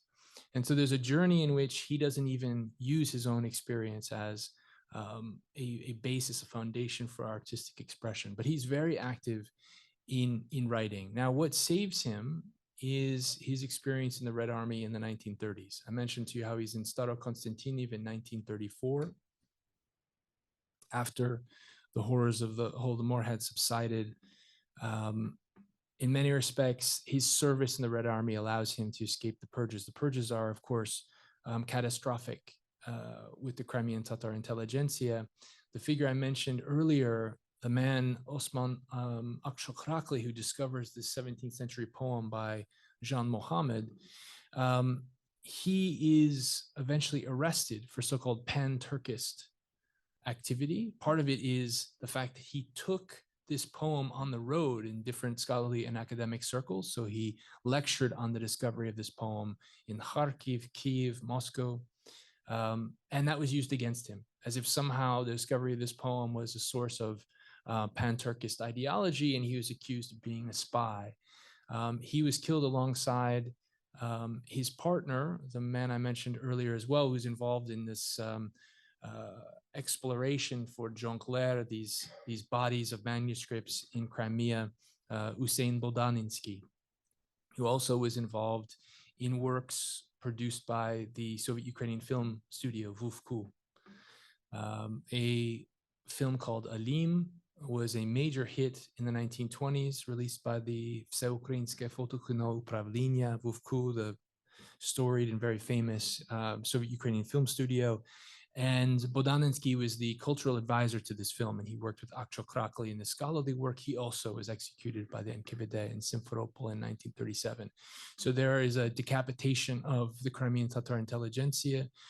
Because Aladin is in service in the 30s, he seems to avoid that fate. So yes, I think I addressed aspects to your question. Thanks The so next much. question will be here in the second row. Hi, first off, I would like to say thank you for a very interesting presentation. Thank you. I would like to ask about, you mentioned in 1944, the Soviets deported the Crimean Tatars to Central Asia. I would like to ask, what do you believe the Soviets were aiming to achieve by deporting them to Central Asia? And on that regard, why Central Asia in particular? Why not any of the other vast uninhabited or mostly uninhabited regions of the Soviet Union? Thank you. Thank you very much. First, it's important for us to take a step back and understand that Stalin is in many respects following in the Tsar's footsteps.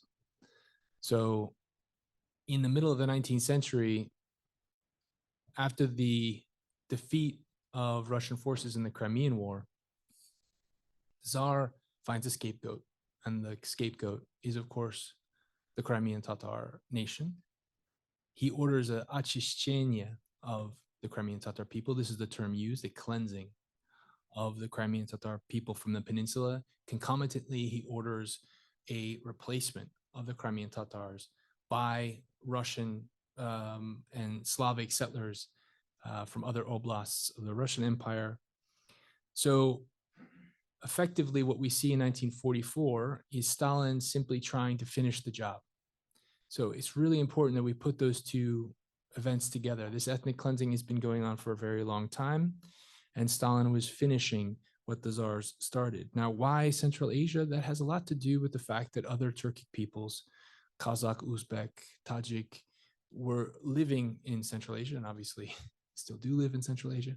But the objective was to dilute the Crimean Tatars in this huge sea of other Turkic peoples. And so what happens in 1967 is that the Soviet regime decides to say, sorry about the deportation in 1944, but now all of you are settled in Central Asia. You're no longer Crimean Tatars. And by the way, I've been using this term, and increasingly we use the term Kırımlı, but there's a variance in usage here. And I'm using Crimean Tatar because it helps with some continuity across the centuries. But the term that they use is the Tatars formerly resident in Crimea. So settling them in Central Asia is an attempt to swallow them up in this Turkic context, and that's why they're placed there. Some are placed in the Ural Mountains, others in Siberia, but the majority go to Central Asia and specifically Uzbekistan. And for years, they are confined to so-called special settlement camps. They're forbidden to leave, and they encounter a great deal of oppression at the hands of locals who have been told that this is a nation that collaborated with Nazi Germany.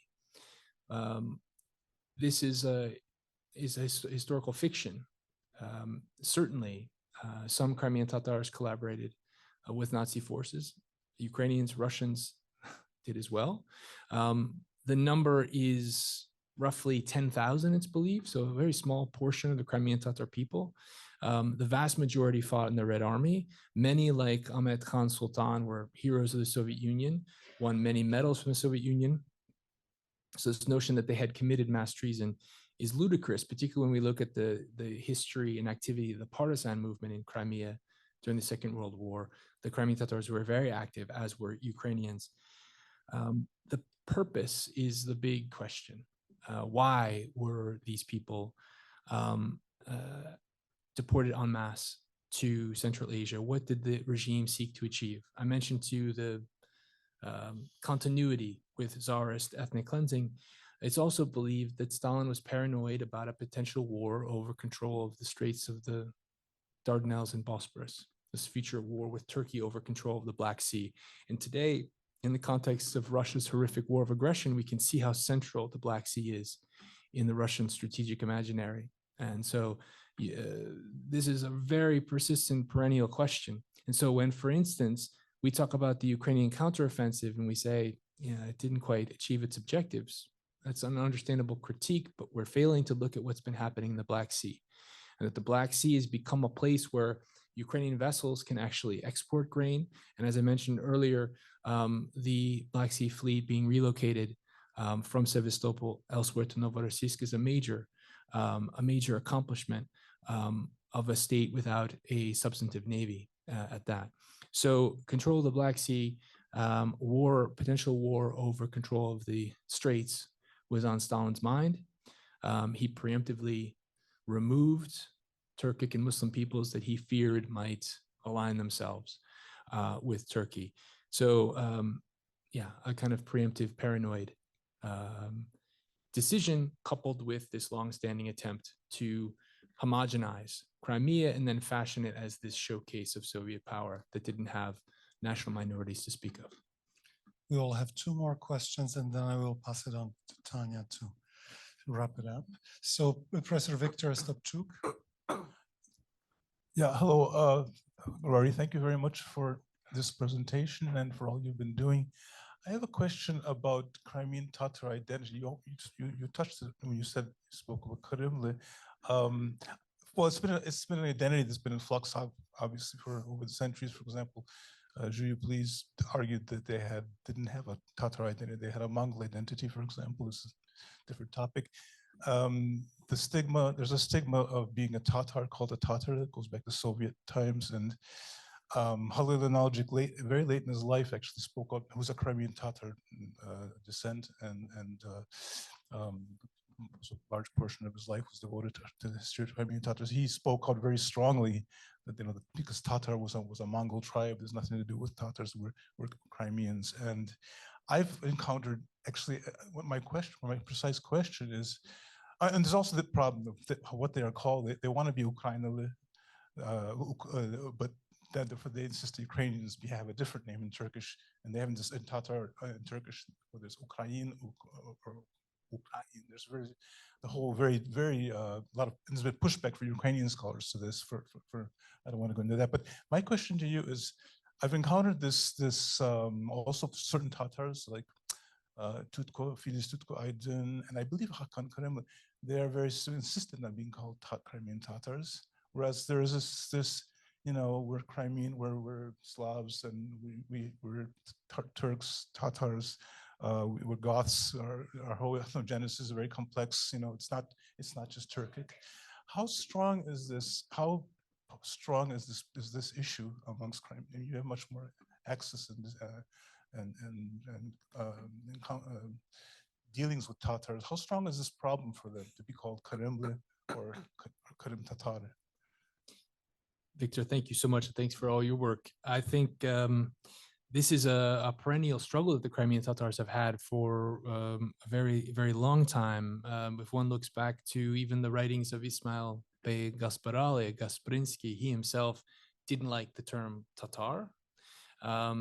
He thought it was some sort of pejorative ethnonym and preferred the term Crimean Turks, as you know, Krim Turkleri. And so in the context of Turkish discourse about the Crimean Tatars, there's a lot of variance.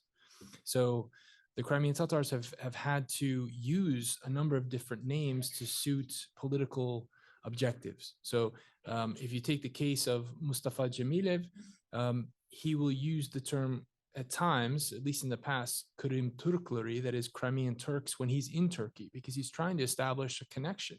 He's trying to, of course, reach out to Turkish officials to advocate for the Crimean Tatars and for the Ukrainian state. And he'll use that term.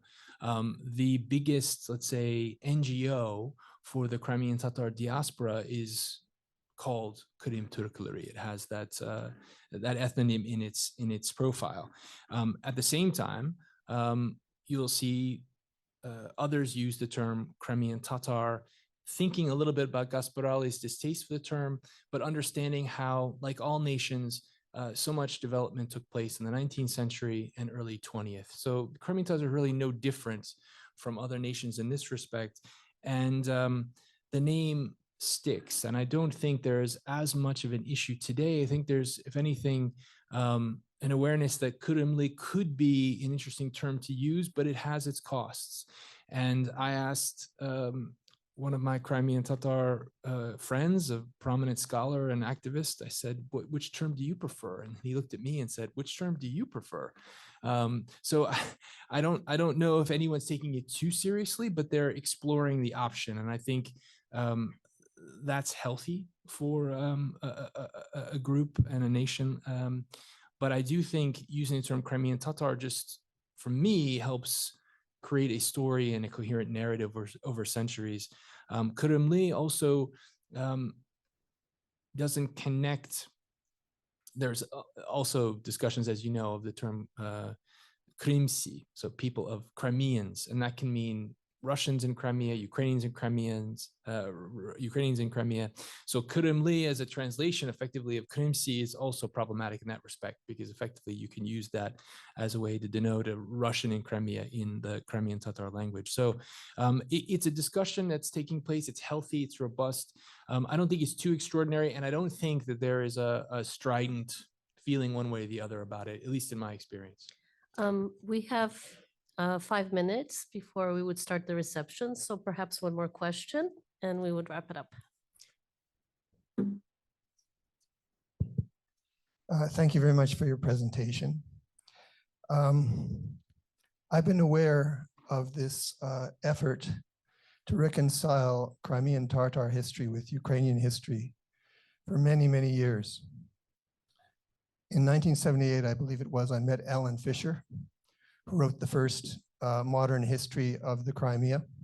We discussed the matter.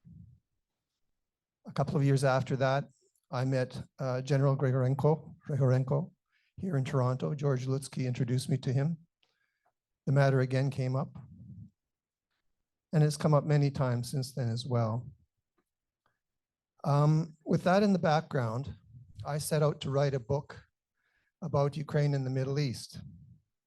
It came out 2 years ago, and I devoted an entire chapter to Crimean Tatar slave raiding. When I researched this article, and it took me all of 15 years to do it, I had this burden of the political aspect of Crimean Tatar relations hanging over me. And I didn't want to hurt it in any way by writing about the history of Crimean Tatar relations with Ukrainians and the fact of Tatar slave raiding. Now I did complete it and I set it out, and it's in that book. But I'm wondering how ordinary people in Ukraine who are concerned with this matter, and people in Crimea as well, Tatars and others perhaps, face this question today. Do they try to, and people who are concerned with Ukrainian Tatar relations, do they simply ignore the matter? Do they try and downplay it? Or do they say, yes, it was very important, but let's go on? So that's my question to you. Thank you, by the way. Thank you for the question. I think it's an important one. Thank you for your work. I think the question of ordinary people and these narratives that stick in our social imaginary is a very important thing to confront. So what I would say is the work that's done in the cultural sphere, to me, helps answer this question. That is, culture allows for a play of ideas. It allows for contradictions to flourish. There doesn't have to be always an answer and a conclusion. There doesn't have to be a discarding of a certain notion and an acceptance of another one. These two things can often coexist. And in this work of poetry and prose, and even of cinema, there isn't an attempt to shy away, at least to what, all the texts that I've read, to shy away from this difficult, dark history. There's, of course, a lot Crimean Tatars can bring to this discussion vis-a-vis Ukrainians. I think the most important thing is this acknowledgement that they need an understanding of this practical past outside of the imperial frame, which is why it's so fascinating that so many of them, both Ukrainian and Crimean Tatars, return to the 17th century. So this period of cooperation that then changed the map of Europe for generations and created the space for the Cossack hetmanate that then eventually led to, in the 20th century, the Ukrainska Narodna Respublika. And what we see particularly in 1918 is an attempt to forge a Crimean government, the Krim Halk Cumhuriyeti, the Crimean People's Republic in Crimea, with the Crimean Tatars driving the government, but the government being very open to the aspirations of all peoples on the peninsula. And there are stories of figures like Jafer Seydamet, Noman Chelebi Jihan, who go to Kiev in 1918, and they visit with Hrushevsky, for instance, and they find him kind of playful-eyed. They like the twinkle in his gaze. They talk to Volodymyr Vinnichenko, the writer and politician, who is indifferent to them. He's off in his own world, they reflect. He's thinking about other things. And the most passionate in promoting their cause is Petlura. Petlura really understands the importance of encouraging the Crimean Tatars to pursue this particular path. And at the time, we see in various Crimean newspapers this reflection. Golos Tatar is one of them, the voice of the Tatars. There is a fascinating moment in which it's discussed that these people, Seydamet, Chelebi Jihan, are talking about an annexation of the Crimean People's Republic with the Ukrainian People's Republic. It never materialized clearly. What ended up happening later in the year was a conference of different non-Russian peoples under circumstances of empire. But I think even there, they're still contending with this question of slavery, dispossession. And so I don't think we get around these moments of history. There are no clean hands. And as I was told by a historian many years ago, there are no straight lines in history either. That's a Frank Sisson quote for all of you. And I think culture allows a space for something different. And that's why I think focusing, and for those of you who may be students of culture, it's so important that we stand up straight and understand the power of teaching poetry and literature in shaping new conceptualizations of identity, new political realities. That's exactly the kind of thinking that people like Ali Din and all these editors and journalists of the paper had in mind. And I think I understand the burden, but if we focus on new ways to speak of the relationship, if we move out of, let's say, the predominant political framing, which often among some Canadian scholars rendered and represented the relationship between Ukrainians and Crimean Tatars as a simple marriage of convenience. It was no marriage of convenience. It was a very, very deep, solidary relationship. And you can see it in all this poetry and prose, we just don't read it. And so a long-winded answer to your question is that focusing on these works of culture offer us another way of appropriating this history, processing it properly, and seeing new political realities that could be associated with a pluralistic democratic society. Thank you very much, Professor Rory Finnin of the University of Cambridge, for your excellent and elegant lecture. This was the 17th annual Wolodymyr Dylynsky Memorial Lecture. Miron Dylynsky and Elena Hrabovecka-Dylynsky are here with us.